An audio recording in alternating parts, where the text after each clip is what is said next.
তো আজকের সকালটা শুরু করলাম আমাদের এই বাড়ি থেকে। বলতে সকাল সকাল চলে এসেছি আমাদের এই বাড়িতে। চারতলায় উঠতে প্রচণ্ড আমার কষ্ট হয়ে গেছে। বর্ষা বর্ষা ওয়েদার, কিন্তু গরমের কিন্তু কোনো কমতি নেই। এই ব্যাগটা নিয়ে উঠেছি। তো যাই হোক, তারপরে এসে খেয়ে নিয়েছিলাম কচুরি আর তরকারি।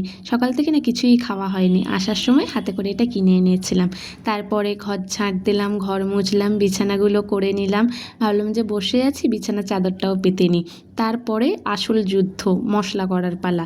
ভেবেছিলাম যে ওই বাড়ি থেকে মিক্সিতে বেটেই আনবো, তারপর ভাবলাম যে না, ওই বাড়িতে শিলে গিয়ে বাটবো। অনেক দিন তো মিক্সিতে বাটা মশলাই খেলাম, এবার একটু শিলে বাটা মশলাতেও তরকারি খাই।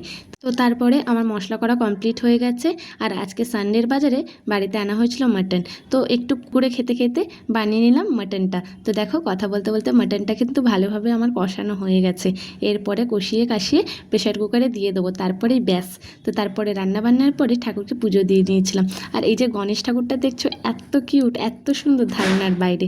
আর এখানে তো আমাদের তিনখানাই ঠাকুর রয়েছে, আর তার জন্য এতগুলো ফুল এনেছে, বলতে পারো এক প্লাস্টিক। এই ফুলগুলো যদি আমাদের ওই বাড়িতে হতো কতইটা ভালো হতো, অতগুলো ঠাকুরকে সাজিয়ে গুছিয়ে দিতাম। তো যাই হোক, আজকের অল্প করে রেখে দিলাম কালকের জন্য। আর মোটামুটি অনেকটা পরিমাণ ফুলই ঠাকুরকে সাজিয়ে দিলাম মোটের মতো করে।